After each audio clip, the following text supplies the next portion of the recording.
Ucapkan selamat pagi, shalom. Shalom. Selamat hari Minggu, selamat berjumpa kembali dalam kesempatan ibadah pada hari ini. Tuhan Yesus menyertai dan memberkati kita. Sebelum kita memulai ibadah ini, saya ajak kita sekalian untuk masing-masing bersatu dulu.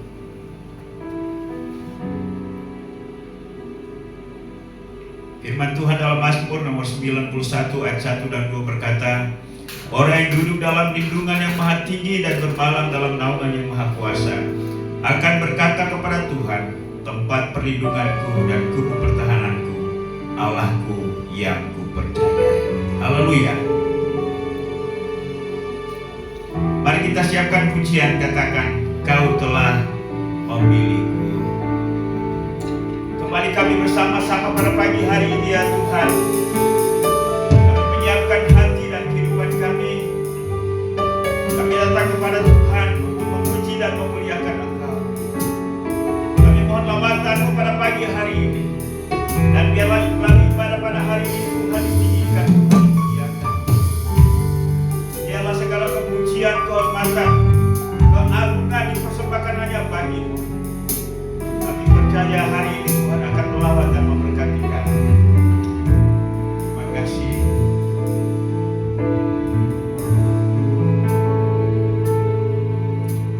Kau telah memilihku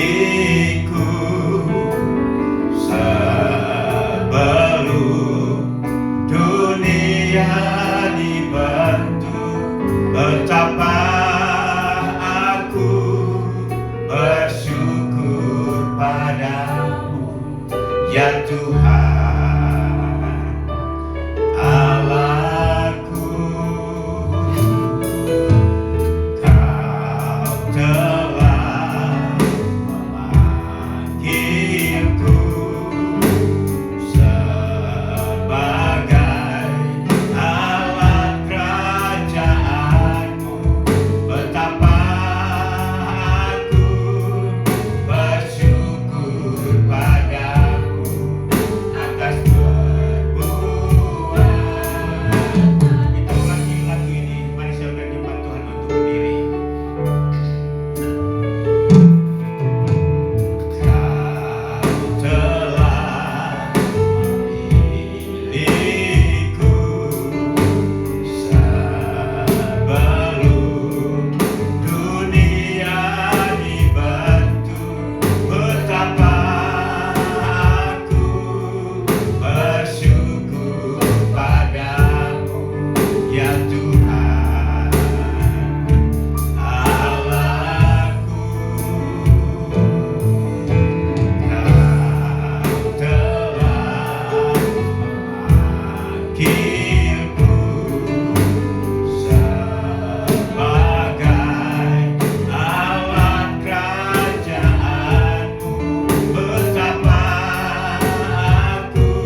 menjadi disempurnakan serupa dengan Kristus. Terima kasih Tuhan. Ubah kami terus. Biarlah kami semakin menyenangkan hati-Mu Tuhan. Terima kasih.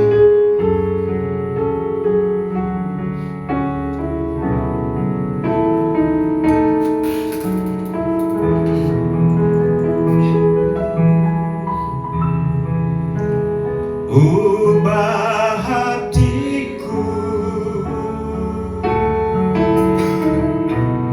seputih salju,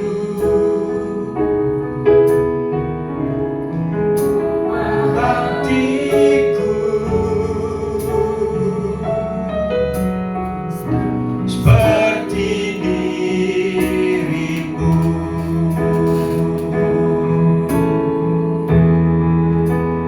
Engkau penjunan hutan alia,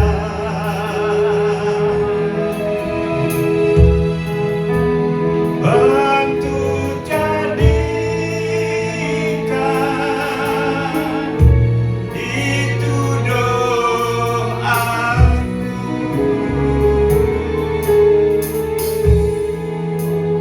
Ubah hatiku seputih salju,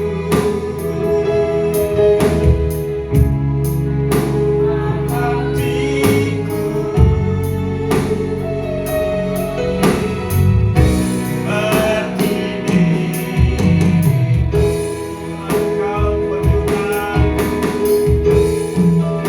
Engkau penjunan, engkau penjunan hutan alia,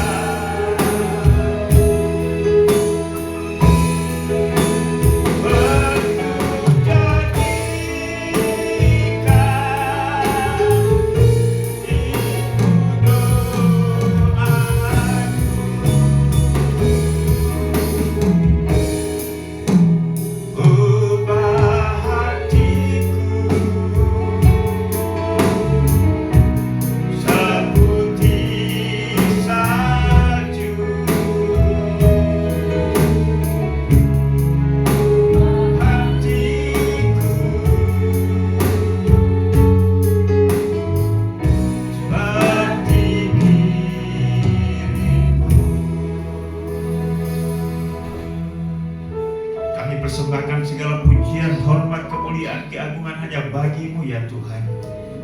Terima kasih untuk hari, untuk pagi, untuk kesempatan yang indah pada pagi hari ini, di mana kami dapat menikmati anugerah Tuhan yang sungguh melimpah, baik kebutuhan kami secara jasmani dan teristimewa rohani. Kami ada di hari ini karena anugerah Tuhan. Karena itu kami meresponi anugerah-Mu dengan menyanjung memuliakan Engkau. Gerakan kami pada hari ini untuk memuji-Mu, untuk menyembah-Mu, dan kami menyiapkan hati kami untuk ditaburi firman-Mu. Berkaryalah di tengah-tengah kami dan berkaryalah di tengah-tengah ibadah hari ini Tuhan. Biarlah Tuhan memimpin ibadah ini mulai dari awal pertengahan hingga selesainya, sehingga nama Tuhan saja yang dimuliakan dan setiap kami diberkati. Mohon urapan-Mu atas setiap hamba-hamba-Mu yang melayani pada hari ini. Apapun bagian pelayanan kami percaya Roh Kudus bekerja di dalam kami. Ibadah kami pada pagi hari ini dari awal pertengahan hingga selesainya, kami buka hanya di dalam nama Allah Bapa, Allah Anak, dan di dalam persekutuan Roh Kudus. Haleluya, sama-sama kita katakan amin.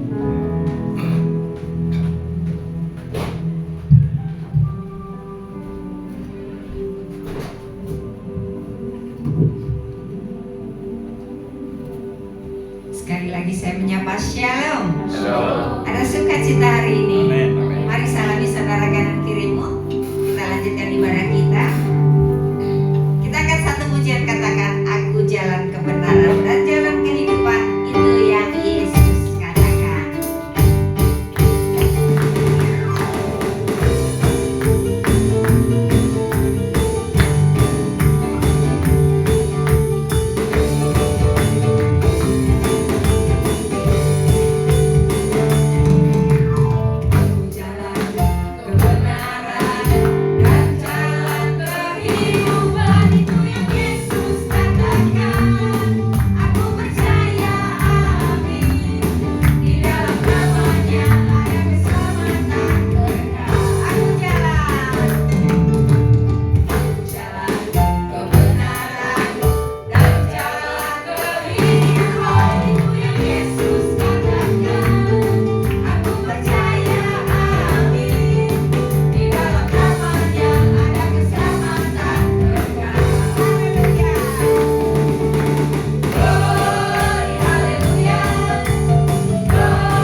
Baik, kalau tidak ada, kita akan mendengarkan siraman daripada firman Tuhan. Mari kita siapkan hati kita.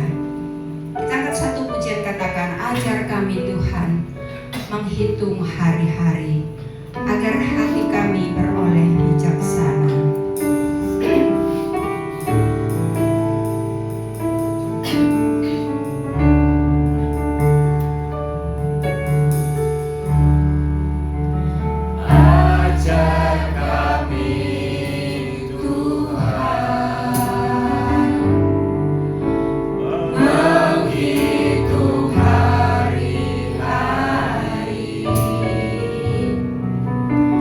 Agar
Terimalah semua ungkapan bibir mulut kami yang bersumber dari hati kami melalui lagu-lagu yang telah kami nyatakan. Biarlah Engkau berkenan atasnya, dan Engkau memperhitungkannya sebagai kebenaran. Biarlah juga lagu-lagu ini memotivasi dan menyemangati kami dalam menjalani kehidupan rohani kami, sehingga pergumulan apapun yang kami hadapi, kami tetap kokoh kuat, karena penghiburan yang sejati Tuhan anugerahkan bagi kami. Terima kasih untuk sepanjang minggu yang kami lalui, dengan segala pergumulan yang Tuhan izinkan untuk kami alami. Tetapi puji Tuhan bahwa Engkau melindungi, menyertai, memberkati kami. Karena itu hari ini kami ada di sini, kami hadir di sini. Bapa di sorga, sebentar lagi kami akan belajar dan merenungkan firman-Mu. Kami mohon Engkau Guru yang agung ajar kami, Roh Kudus, Roh yang bijaksana itu menuntun kami untuk dapat menyelami, menikmati, memahami dan mengerti hikmat dari Allah, yaitu firman Allah yang hidup, sehingga melaluinya kami dapat dibentuk. Kami terus diarahkan untuk bertumbuh di dalam kedewasaan rohani kami. Juga anak-anak kami yang akan mendengarkan firman Tuhan dari guru-guru sekolah minggu. Tuhan tolong mereka supaya mereka dapat memberi telinga, memberi hati, memberi perhatian. Dan firman Tuhan hari ini menjadi bekal dasar hidup untuk mereka ke depan. Terima kasih Bapa, sertai dan berkati kami, urapi hamba-Mu, dan biarlah melalui pada hari ini kami diberkati oleh firman. Hanya di dalam nama Yesus Tuhan dan Juru Selamat kami, firman yang hidup, kami sudah berdoa kepada Bapa di surga. Haleluya. Amin. Baik, puji Tuhan, silakan duduk. Shalom. Selamat pagi, selamat berjumpa kembali dalam kesempatan pada hari ini. Kita bersyukur untuk penyertaan Tuhan dalam setiap langkah hidup kita. Kita bisa melewati jam-jam, waktu-waktu, hari, minggu yang kita lalui dalam hidup ini. Dan hari ini adalah merupakan hari minggu terakhir dalam bulan Oktober 2025 ini. Kiranya sukacita dan sejahtera Allah memenuhi hati pikiran kita, dan dengan sukacita kita mengikuti ibadah hari ini. Baik, Bapak Ibu sekalian, mari saya ajak kita untuk membuka bagian firman Tuhan yang pada hari ini terambil dalam Efesus pasal 2. Kita hanya baca pada ayat yang ke-10. Efesus pasal yang kedua, ayat yang ke-10. Mari kita baca bersama-sama, ada di screen di depan. Kita baca bersama-sama. Demikianlah bunyi firman Tuhan. 1, 2, 3. Karena kita ini buatan Allah, diciptakan dalam Kristus Yesus untuk melakukan pekerjaan baik yang dipersiapkan Allah sebelumnya. Ia mau supaya kita hidup di dalamnya. Demikian jauh pembacaan firman Tuhan pada pagi hari ini. Yang berbahagia Allah setiap orang yang membaca, merenungkan firman Tuhan dan melakukannya di dalam kehidupannya setiap hari.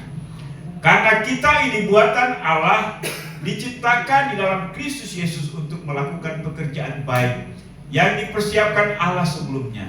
Ia mau supaya kita hidup di dalamnya. Tema kita adalah diciptakan menjadi manusia baru untuk suatu pekerjaan baik.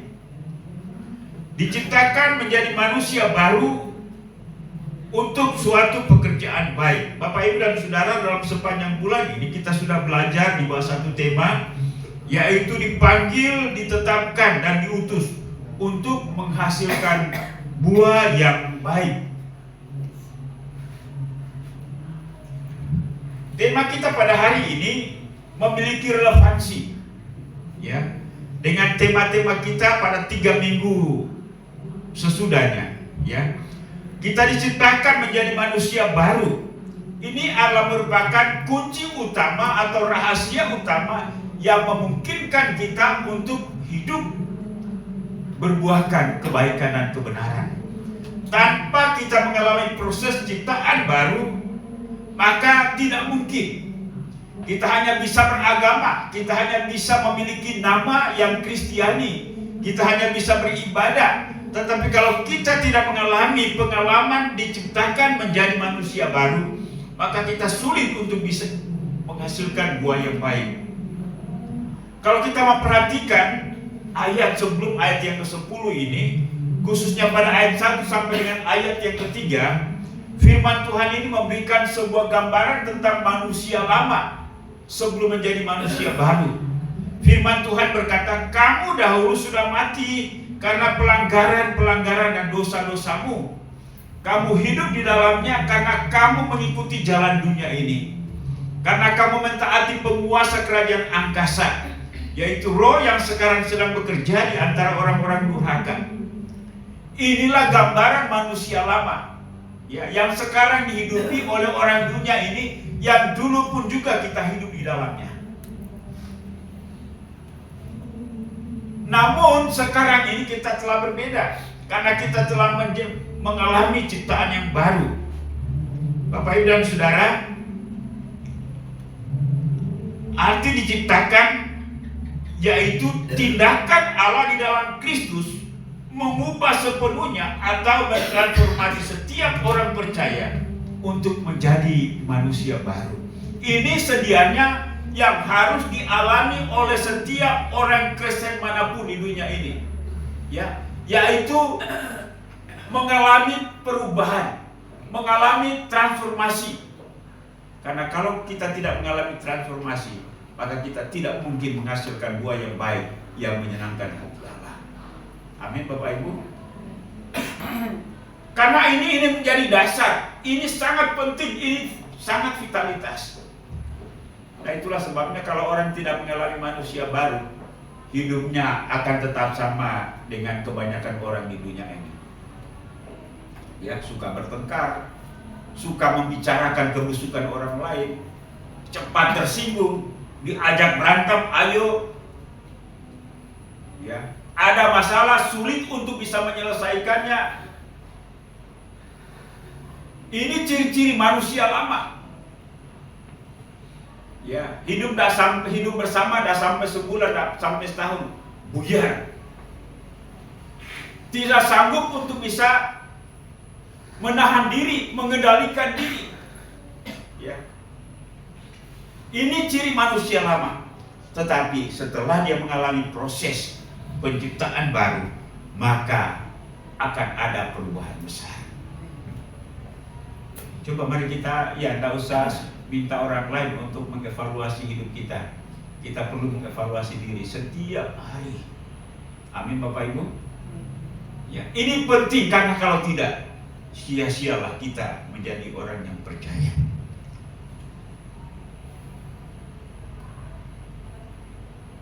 Jadi diciptakan Allah merupakan tindakan Allah dalam Kristus. Ini tidak dimaksud dengan penciptaan manusia pertama, yaitu Adam dan Hawa, ya. Tapi ini adalah berbicara tentang bagaimana perubahan kita.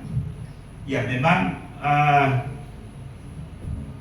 perubahan kehidupan rohani itu digambarkan sama seperti metamorfosis atau perubahan kepompong menjadi kupu-kupu. Ya, jadi kepompong itu awalnya adalah ulat, ya, ulat yang tidak berdaya, ya, ulat yang tidak berdaya.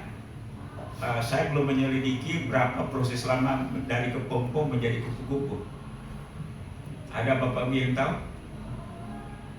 Tapi paling tidak ialah bahwa kita mengenal kepompong ulat itu, ya, tidak berdaya apa-apa. Ya, kalau Bapak Ibu pindahkan, ya, dia akan pindah. Kalau Bapak Ibu pencet, akan pecah dan pada akhirnya akan mati. Ya. Tetapi kemudian dia bermetamorfosis, berubah, lalu pada akhirnya dia keluar dari wadah yang mengukungnya, yang selama ini membungkusnya, dia keluar dan pada akhirnya dia akan terbang menjadi kupu-kupu yang indah. Kalau dia sudah terbang, Pak Agus bisa tangkap kupu-kupu? Tidak bisa, ya. Ya, ya, pakai jaring. Dulu ada, ya, dulu saya pernah tangkap kupu-kupu juga pakai jaring. Ya, ada pernah dapat, atau kadang-kadang dia hinggap di satu daun lalu kemudian pelan-pelan tangkap, ya. Tetapi setelah itu kalau dia sadar bahwa ada ancaman terhadap dirinya, dia akan terbang dan menjauh, sulit, ya, dan dia akan mengembangkan sayapnya, dia akan terbang. Nah, makanya ada lagu-lagu juga terbang bagai kupu-kupu ya. Ya, atau juga ada asosiasi terhadap kelakuan manusia yang disebut sebagai kupu-kupu malam. Ya. Ya.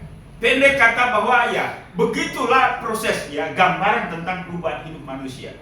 Bapak Ibu dan yang kekasih dalam Yesus Kristus. Apa alasan Allah menciptakan kita di dalam Kristus? Mari kita lihat apa artinya sebentar itu diciptakan dalam Kristus.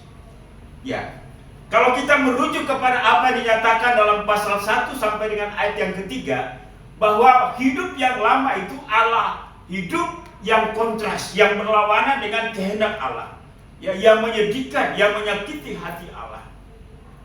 Kemudian Allah memilih kita.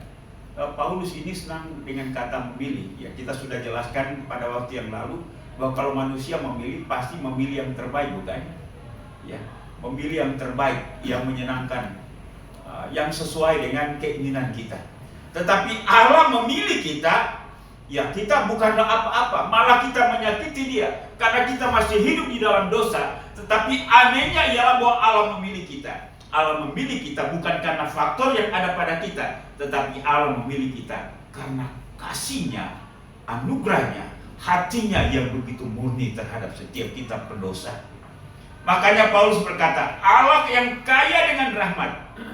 Ingat, Allah tidak sekedar memilih, tapi Allah memilih dengan semua kondisi hati, perasaan, kasih yang besar. Tidak asal-asalan, tidak sekedar.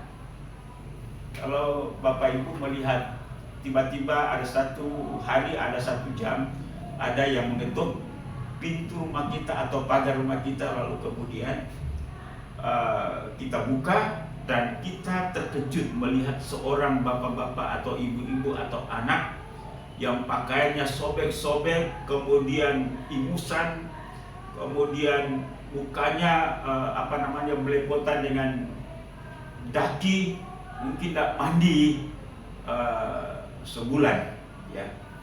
Bagaimana Bapak Ibu? Bisa bilang, mari silakan masuk dengan bau busuk yang luar biasa, yang menusuk hidung.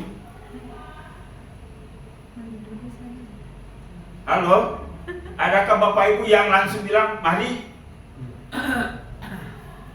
Kan gimana kalau ada yang masuk rumah seperti itu? Apakah hatinya tergerak oleh belas kasihan yang besar? Ya, ya mungkin kita bingung juga dalam keadaan seperti itu ya. Kalau dia katakan, saya lapar, saya mau mandi, saya ingin dibersihkan. Ya, ini ada inisiatif dari dia. Tapi sebenarnya kondisi kita tidak seperti itu. Kita tidak punya inisiatif. Allah memberikan inisiatif kepada kita untuk bersih diri, untuk mandi, untuk makan, dan Ia menerima kita dengan hati yang besar. Bukan asal. Ya. Makanya kata-kata yang dipilih oleh Paulus, Allah yang kaya dengan rahmat. Ya, kata rahmat, ya, Allah merupakan pemberian, ya, itu kan dimulai dari Allah. Sebelum kita melakukan sesuatu dimulai dari hati, ya, anugerahnya, ya. Artinya Allah memberikan sesuatu kepada kita yang tidak pantas untuk kita terima itu, tapi Allah mau memberikannya. Bahkan ditambahkan dengan kalimat, karena kasih-Nya yang besar, bukan kasih-Nya yang kecil, bukan kasih-Nya yang sedang, tetapi kasih-Nya yang besar, full. Ini sesuatu hal yang luar biasa. Lalu kemudian perhatikan kata-kata yang saya garis bawahi, garis merah itu. Tidak setengah-setengah Ia memberikan, tapi Ia memberikannya dengan dengan limpah. Kalau Bapak Ibu mengisi air sampai setengah, apakah itu melimpah? Kalau penuh pas dengan bibir gelas, apakah itu melimpah? Tidak, melimpah itu kita isi sampai meluber. Itulah gambaran yang dipahami dan dimengerti oleh Paulus tentang kasih Allah kepada setiap manusia, kepada setiap kita. Ini yang tidak ada pada kita sebagai manusia. Sama seperti saya gambarkan tadi itu, ya mungkin hati kita beku ketika kita didatangi oleh seorang yang demikian modelnya. Tapi Allah tidak demikian. Hati Allah penuh dengan belas kasihan, menyambut setiap kita yang tadinya pendosa, yang kotor, hina-hina, berbau busuk karena dosa. Dan Allah memulihkan kita. Bagaimana caranya Allah memulihkan kita? Ada kata yang dipakai oleh Paulus di situ, yaitu menciptakan kita di dalam Kristus. Bapak Ibu, ketika Allah mengubah kita dari manusia pendosa kepada manusia yang benar, dari yang kotor kepada yang kudus, Allah tidak katakan bim salabim, jadilah engkau kudus dan kita hidup dalam kekudusan. Tidak seperti itu. Ada sebuah proses yang menjadi ketetapan Allah agar setiap orang yang ingin dipulihkan, ya, dalam persekutuan dengan Allah, harus ada sebuah pekerjaan. Kalau dulu Allah menciptakan pada manusia pertama dalam Kejadian itu, Allah mengambil segumpal tanah, kemudian Allah bentuk dengan jari-jarinya. Digambarkan seperti itu. Setelah gambar itu terbentuk, maka ia menghembuskan nafas, roh, ruah, nefes ke dalam hidup manusia. Lalu kemudian hiduplah manusia itu. Itulah pembentukan. Tetapi rupanya manusia walaupun ada roh Allah di dalamnya, manusia didominasi, dikuasai, dikendalikan lebih besar oleh daging, keinginan hawa nafsu ini, sehingga manusia jatuh dalam dosa. Bagaimana Allah menciptakan manusia di dalam Kristus Yesus, yaitu pribadi Allah yang kedua, anak Allah harus turun dari surga, datang di dalam dunia ini dalam proses manusia, hidup di dalam budaya manusia, datang seperti manusia melalui proses kelahiran. Untuk bertumbuh menjadi besar harus melewati proses waktu, ya, seperti kita, seperti manusia. Karena yang ia akan ubah, yang ia akan lawan, yang ia akan tebus, yang akan dia pulihkan, yaitu manusia, bukan malaikat. Apa yang Allah lakukan? Yaitu Yesus harus mati, yaitu melalui kematian dan kebangkitannya. Kalau kita memperhatikan apa yang dikatakan oleh Roma pasal 6 ayat 3-4, Paulus berkata, atau tidak tahukah kamu bahwa kita semua yang telah dibaptis dalam Kristus, telah dibaptis dalam kematiannya? Kristus mengalami penderitaan, Kristus mengalami penyaliban, Kristus mengalami penghinaan, Kristus mengalami kematian. Lalu kemudian pada akhirnya Kristus bangkit. Sebenarnya ini adalah merupakan cara Allah di dalam proses bagaimana memulihkan manusia yang lama kita untuk menjadi manusia baru, yaitu manusia yang berkenan di hadiratnya. Jadi saya sering pakai istilah bahwa di dalam Allah menciptakan kita menjadi manusia baru bukan dengan cara yang gampangan, tetapi jalan yang tersulit. Jalan apa untuk dapat mencapai sesuatu dalam hidup manusia itu sehingga bisa memperolehnya selain daripada jalan kematian. Bapak Ibu, untuk mencapai sesuatu, pengalaman apa yang paling kita sulit sehingga kita bisa mencapai itu? Para Diman, adakah satu tugas atau satu pekerjaan yang tidak didapatkan dengan gampang, tetapi jalan tersulit, dan jalan tersulit itu jalan apa? Punya pengalaman? Proses. Iya, proses. Ketika melamar Ibu Yuli yang pada akhirnya menjadi istri, pernah kucing-kucingan dengan orang tua? Enggak sih. Berarti gampang kan? Ya. Ada laki-laki yang pada akhirnya menjadi suami seorang. Dulu dia berjuang luar biasa, dihina-hina, direndahkan. Ada enggak seperti itu seorang laki-laki? Ditolak, ya. Untuk masuk rumah saja tunggu sampai 2 jam, ya. Itu kita anggap sulit, ya. Ya. Ketika sudah mulai masuk, bapak dan ibu mulai duduk. Mereka tanpa ekspresi menyambut, tetapi dingin. Tidak ada yang ngomong, kita harus mulai yang ngomong. Lalu kita pun juga bingung mau ngomong apa ini kan. Fabian dulu kalau waktu melamar Ibu Rohati gampang ya. Nyamperin Pak. Gambarin, ya. Ya, tapi ada laki-laki tertentu, suami tertentu yang pada hari ini punya pengalaman yang sulit untuk mendapatkan ya istrinya, ya ditolak, dihina-hina.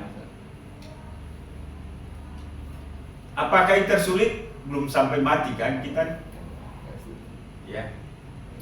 Tetapi Kristus untuk mencapai kita, ia harus melewati penderitaan. Ia harus direndahkan, ia harus dihina, ia harus diolok, ia harus dicambuk, ia harus dimahkotai dengan duri, ia harus disalib, lalu kemudian mati.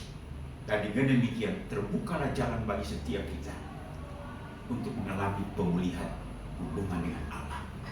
Amin Bapak Ibu. Tetapi banyak orang Kristen yang tidak menyadari ini. Setelah ada peluang, ada pintu terbuka, ya.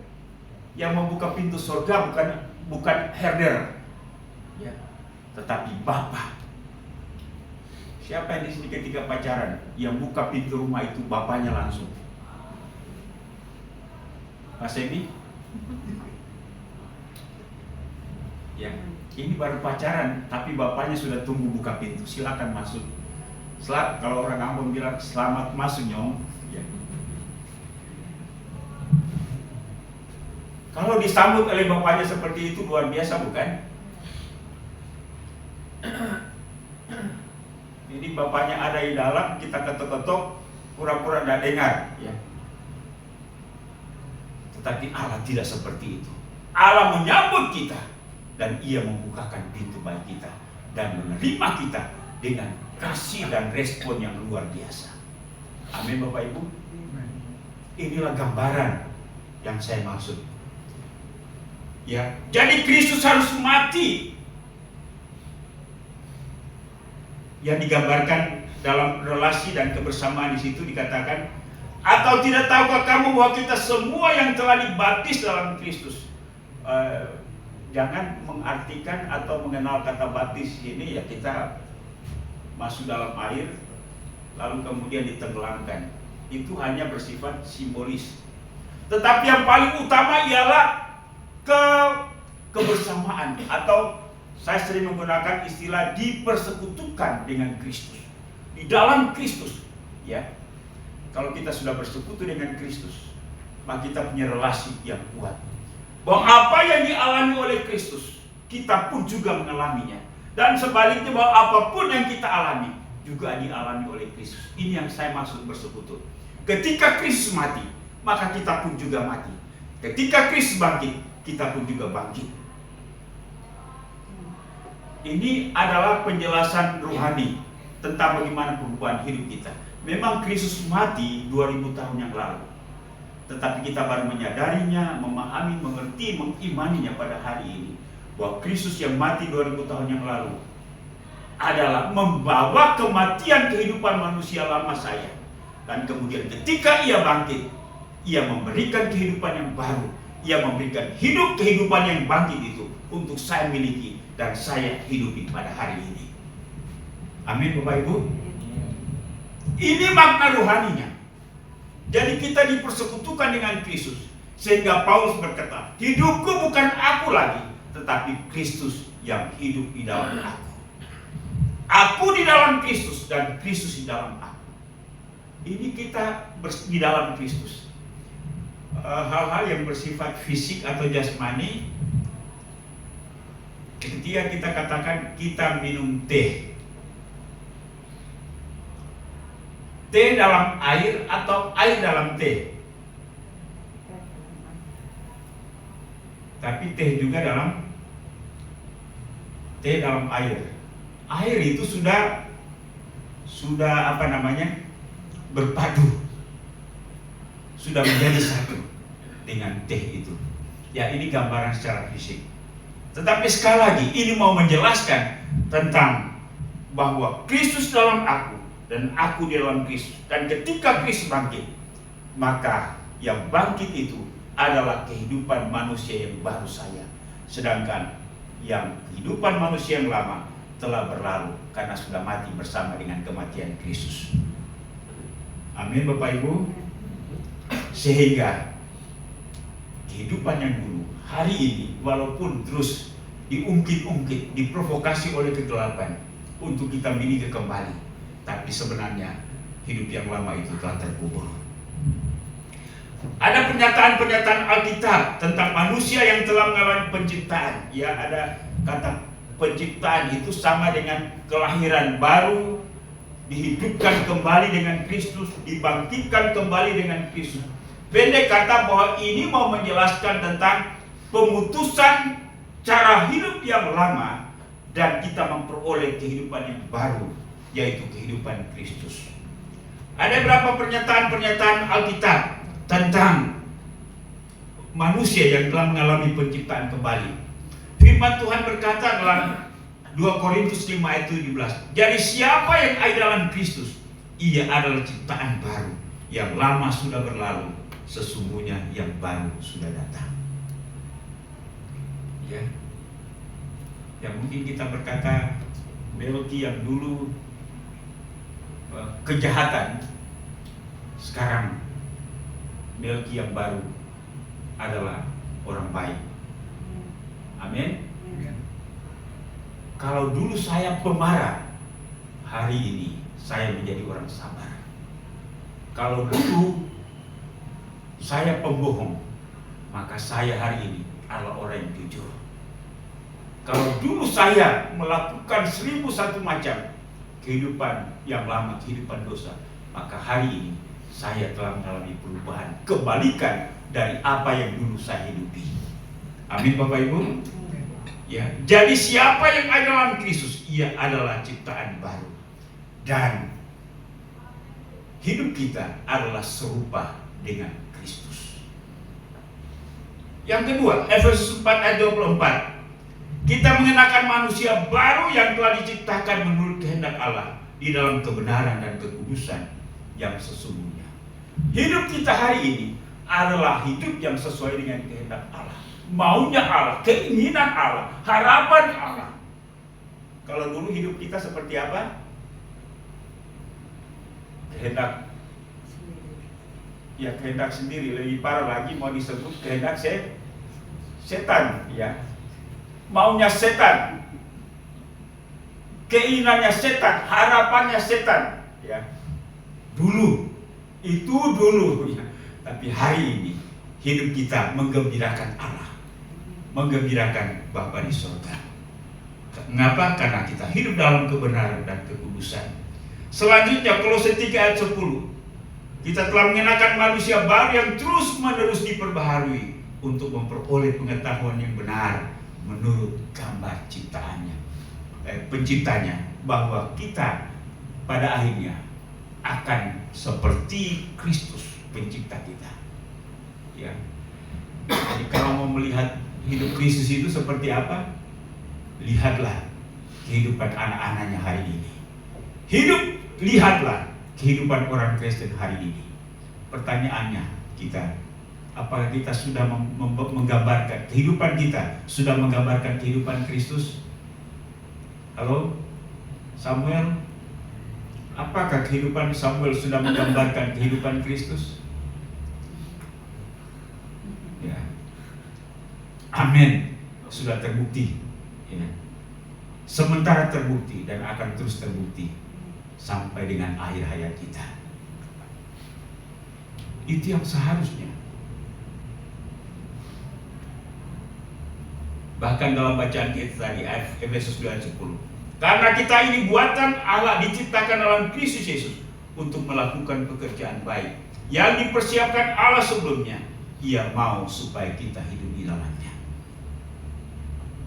Bapak Ibu dan Saudara, sekali lagi, Allah memilih kita dengan sebuah rancangan dan rencana yang ajaib. Kita menjadi orang Kristen bukan kebetulan, bukan secara tiba-tiba, bukan buta-buta, Tapi Allah punya konsep dan skenario dan punya tujuan yang besar, tujuan yang mulia, agar kita pada akhirnya menjadi serupa dengan Kristus dalam kemuliaan, dalam keagungan. Inilah yang Ia mau. Karena itu mari kita ingat ini, dimanapun kita berada, dalam situasi apapun yang kita hadapi, dalam keadaan senang, dalam keadaan yang tidak menyenangkan, mari kita meresponi segala sesuatunya dengan sadar bahwa dalam situasi inilah saya harus memancarkan buah yang menggambarkan kehidupan Kristus. Amin Bapak Ibu. Katakan saja kita difitnah, bagaimana reaksi kita? Reaksi kita secara pribadi atau reaksi Kristus yang muncul di situ? Ketika kita disalah-salahkan, ketika kita tidak dimengerti, ketika kita tidak dipedulikan, ketika kita dijahati, bagaimana kita? Apakah kita bersikap seperti Kristus bersikap? Mungkin ini kita berkata terlalu muluk-muluk, ya. Tetapi memang inilah target Allah, tujuan Allah dalam memilih kita untuk percaya kepada Kristus. Dan ingat bahwa kita telah diciptakan kembali dalam Kristus. Kristus menciptakan kita. Ya, Ia merelakan dirinya untuk disiksa, untuk dihina, bahkan untuk dibunuh. Kadang-kadang orang di seberang tidak memahami dan mengerti. Kalau hanya untuk menyelamatkan manusia, kenapa Kristus harus mati?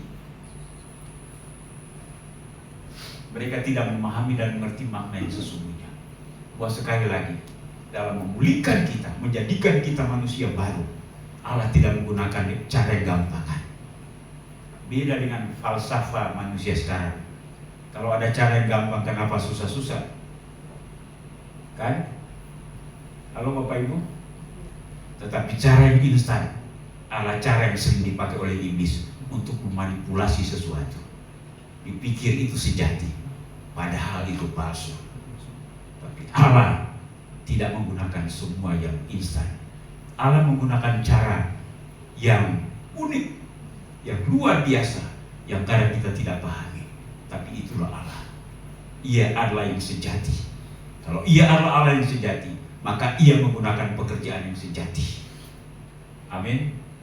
Dan Ia menjadikan kita bukan manusia boneka-boneka yang dianggap baik, tapi sebenarnya lah kita manusia sejati yang diciptakan serupa segambar dengan Kristus. Jadi kualitas kemanusiaan kita, ini saya tidak berbicara dari posisi kealahan Kristus. Jadi kualitas kemanusiaan kita seharusnya serupa atau sama dengan kualitas kemanusiaan Kristus. Ini tinggi, sedang, atau rendah? Kalau tingkat kualitas kemanusiaan yang paling tinggi itu serupa dengan siapa? Malaikat, nabi. Malaikat juga jatuh dalam dosa. Nabi juga jatuh dalam dosa. Tetapi Kristus, walaupun Ia menghadapi kesulitan apapun, Ia tidak menggunakan cara kemanusiaannya untuk merespon, tapi Ia tetap menggunakan manusia sejati, manusia kealahan yang pada akhirnya Ia menang dari segala sesuatu. Amin Bapak Ibu. Kalau Kristus bisa, apakah kita bisa atau tidak? Halo? Kalau Kristus bisa, apakah kita bisa atau tidak? Seharusnya bisa, karena saya sering berkata bahwa kebisaan Kristus untuk hidup menyukakan hati Allah adalah merintis jalan bagi setiap manusia, bagi kita, sehingga kita juga bisa seperti Kristus. Kalau apa yang diperlihatkan oleh Kristus mustahil bagi kita, maka sia-sialah apa yang diperagakan atau dicontohkan oleh Kristus. Amin Bapak Ibu. Karena itu mari jangan kita pesimis dalam kemanusiaan kita. Ada Roh Kudus yang akan terus membimbing kita sehingga pada akhirnya kita bisa. Karena itu mari kita sadar dalam setiap situasi apapun yang kita hadapi dalam hidup ini, jangan bereaksinya seperti iblis yang bereaksi, tetapi bereaksilah seperti Kristus bereaksi, sehingga reaksi kita menyenangkan hati Tuhan. Pakailah hikmat akal budi, Mintalah dan bergantunglah kepada Roh Kudus.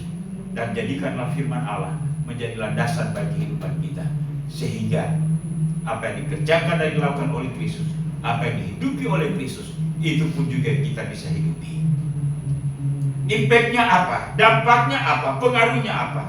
Firman Tuhan berkata dalam Roma pasal 6 ayat 11, demikianlah hendaknya kamu memandangnya, bahwa kamu telah mati bagi dosa, tetapi kamu hidup bagi Allah dalam Kristus Yesus. Ini juga yang menyemangati motivasi kita, bahwa karena saya telah menjadi manusia baru, maka hidup saya dalam situasi apapun dan dimanapun juga, saya harus hidup bagi Allah. Bukan hidup bagi emosi kita, bukan hidup bagi kepentingan kita, bukan hidup bagi ego kita. Kalau kita hidup bagi ego kita, maka apa yang orang perlakukan kepada kita, kita juga akan berlaku sama seperti orang itu. Tetapi kalau Kristus yang menjadi motivasi dan tujuan hidup kita, bahwa saya hidup bagi Kristus, maka saya merespon segala sesuatu sama seperti Kristus meresponnya. Yang kedua, sebab kamu tidak akan dikuasai lagi oleh dosa. Mungkin kalimat ini terlalu sulit atau terlalu berat untuk kita. Mana mungkin saya tidak dikuasai oleh dosa?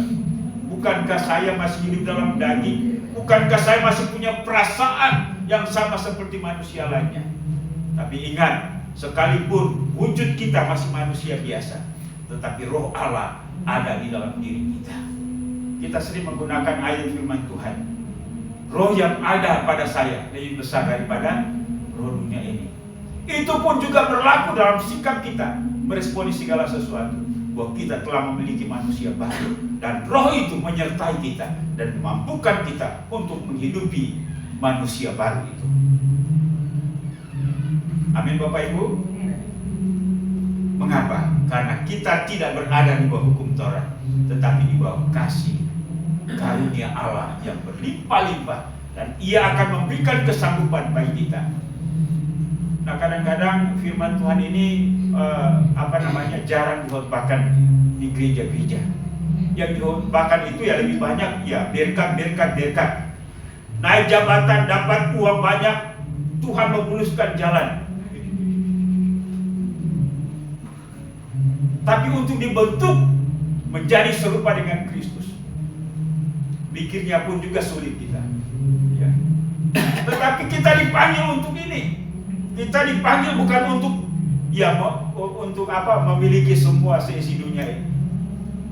Malah firman Allah katakan, apalah gunanya seorang memiliki seisi dunia ini, tapi kehilangan jiwanya binasa.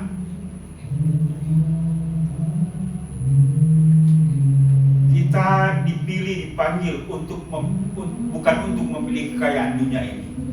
Kita sudah paham dan sudah mengerti bahwa sekalipun kita memiliki apapun di dunia ini, ketika kita menyelesaikan tugas kita di dunia ini, kita hanya memiliki ukuran tanah. Berapa kali berapa itu? 2 kali 1. Ya. Ya biasanya kalau orang laki-laki kalau pulang ya pakai jas ya. Nah, orang pakai jas itu hanya ada 2 momentum kalau orang laki-laki. Satu ketika dia dinikahkan pakai jas, yang kedua ketika meninggal ya. Ya itu pun juga. Atau ada budaya tertentu kalau orang meninggal dikasih cincin yang mahal. Ya ada juga ya. Tapi ingat itu kuburannya nanti digali ya. Dicuri. Mari kita paham dan kita ingat bahwa kita dipilih, dipanggil oleh Allah untuk memiliki kehidupan Kristus. Kalau kita memiliki kehidupan Kristus, otomatis kita akan hidup bersama-sama dengan Dia di surga. Amin. Ya. Jangan hanya sekedar menjadi orang Kristen, tetapi milikilah kehidupan Kristus. Karena untuk itulah kita dipanggil. Kita telah mengalami penciptaan dan menjadi manusia baru. Dan kita akan melihat sebentar hari esok hidup Kristus ada dalam kehidupan kita. Kiranya Tuhan memberkati kita sekalian. Haleluya. Amin. Baik, musik ke depan.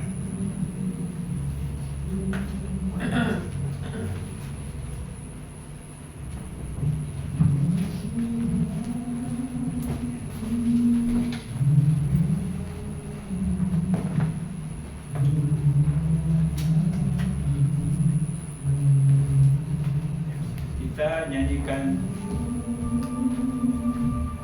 Ku bawa hidupku sekarang. Saya undang kita semua untuk bangkit berdiri. Jadikan aku rumah doa.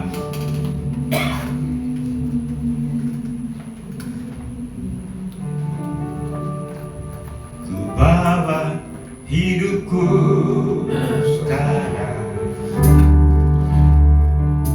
ke tempat kudus-Mu, Tuhan.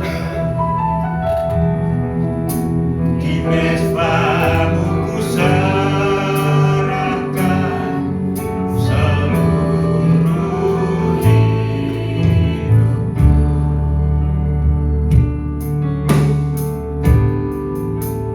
Penuhi hatiku dengan urapan yang baru, dengan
kehidupan kami. Mereka tertarik untuk percaya kepada Kristus karena Kristus ada di dalam kami dan kami ada di dalam Kristus. Berkati firman-Mu pada hari ini, mampukan kami untuk menghidupinya. Tolong kami untuk kami mengingat dimanapun kami berada, dalam situasi apapun, kami harus tetap memancarkan kehidupan Kristus. Karena itu Tuhan, biarlah pekerjaan-Mu, yaitu Engkau mati dan bangkit, terus berkuasa di dalam hidup kami. Kami telah mengalami kematian hidup lama, dan sekarang ini kami memiliki kehidupan yang baru, kehidupan kebangkitan Kristus yang penuh kuasa mengatasi segala problem hidup di dunia ini. Terpujilah nama Bapa, inilah doa kami. Dalam nama Tuhan Yesus kami berdoa dan mengucap syukur. Haleluya. Amin. Silakan duduk, Tuhan memberkati.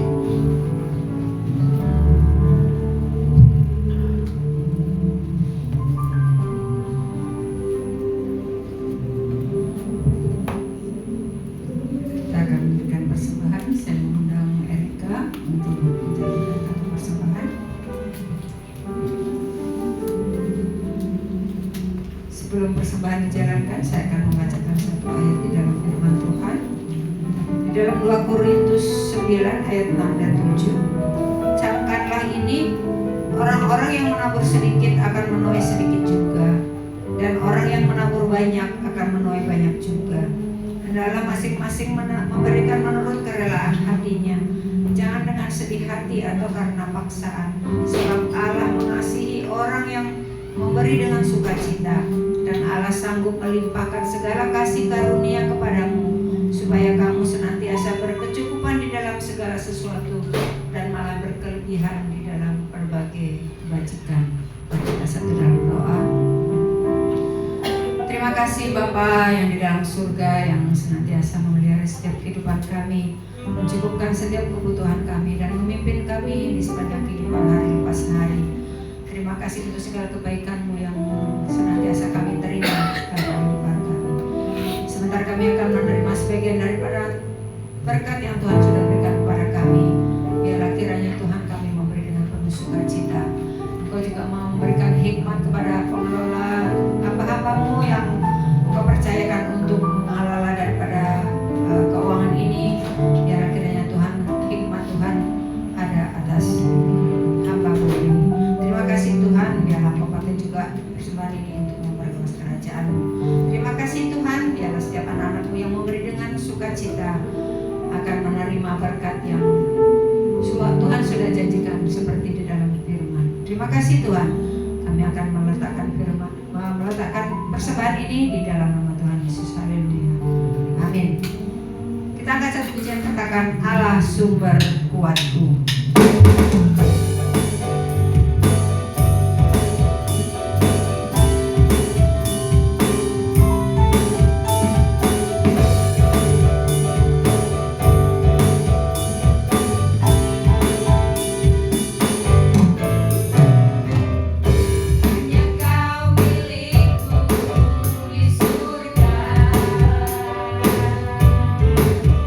Tiada yang kau ingini di bumi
300 dalam nyanyian kebenaran Tuhan.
Pertengahan hingga menjelang selesainya. Biarlah melalui ibadah hari ini Tuhan ditinggikan dan kami semua diberkati. Kami mengucap syukur untuk apa yang Tuhan kerjakan dalam ibadah pada hari ini. Bapa di surga, inilah setiap kami. Biarlah Tuhan memberkati kami. Bapak Ibu dan Saudara, arahkanlah hatimu kepadanya. Apa yang saya sampaikan kepada kita pada hari ini, terimalah itu, renungkan, lakukanlah itu dalam segenap kehidupanmu. Dan biarlah kasih karunia daripada Allah Bapa, anugerah dan damai sejahtera rahmat Tuhan Yesus, serta pimpinan, penghiburan, pertolongan Roh Kudus menyertai kita sekalian hari ini, bahkan sampai selama-lamanya. Haleluya. Bapa, terima kasih. Bapa,